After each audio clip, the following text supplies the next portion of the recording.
વિદ્યાલય Shri Patel sir અને તેમના staff મિત્રો શિક્ષક મંત્રીને હું શુભેચ્છા પાઠવું છું.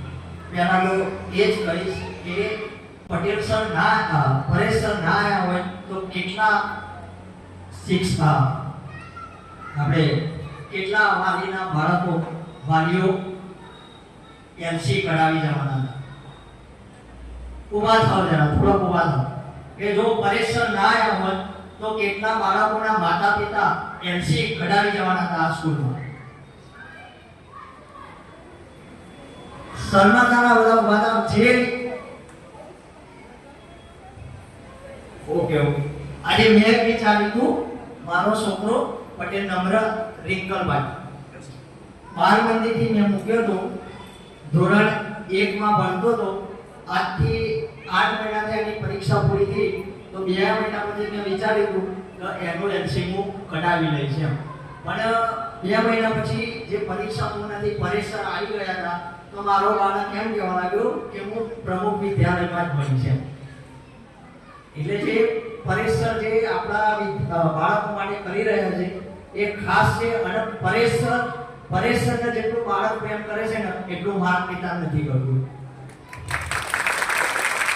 આજે હું આરોગ્ય કહું કે 1 મહિનાની પહેલા એમ કહેવું કે પપ્પા મારી પ્રમુખ સ્કૂલમાં ભણવું નથી, મારું એલસી કઢાવી લો.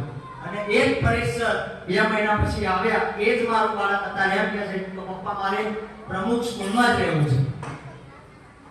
એટલે જે પરેશ સર જે કરે છે એ આપણા બાળકો માટે સારું જ કરે છે.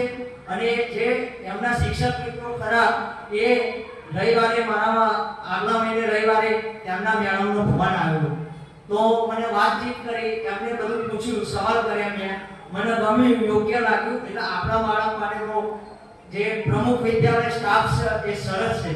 અને હું તો એ જ કહું છું કે આજથી હું બધું જોઉં છું અને મારો છોકરો સ્કૂલમાંથી આવો પછી મેં કેટલી વખત ટીચરોને ફોન કર્યા હોમવર્ક માટે, આજે શું છે એ સુનંદા મેડમને ખબર છે કે નમ્રના વાલી ફોન કરે છે. હા કરું છું, છોકરાની બેગ તપાસું છું, છોકરાના કંપાસમાં બીજો રબર પેન્સિલ મેં ઘરેથી આપ્યો એટલે બીજો જોઉં તો હું છોકરાને પૂછું છું બેટા આ રબર તું ક્યાંથી લાવ્યો? તો છોકરો આજે મને કહે છે પપ્પા ફ્રેન્ડ બે જોડી જાય છે તો ફ્રેન્ડે બદલ કર્યું.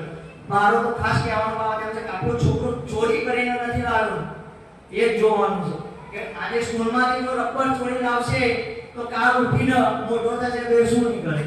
એટલે જે પરેશ સરનું કહેવું છે એ સરસ, ખૂબ સરસ છે. અને પરેશ સર એ આપણા માટે ઊંડા માટે વિચાર્યું છે, આપણા માટે ભગવાન જ છે. આજે મારો દીકરો કહે છે કે પપ્પા પરેશ સર આયા પછી હું એલસી કરાવવાનું નામ જ નથી લેતો. અત્યારે એ છોકરું મારું બાળક એમ કહે છે કે પપ્પા હું પ્રમુખ વિદ્યાલયમાં જ ભણીશ એમ.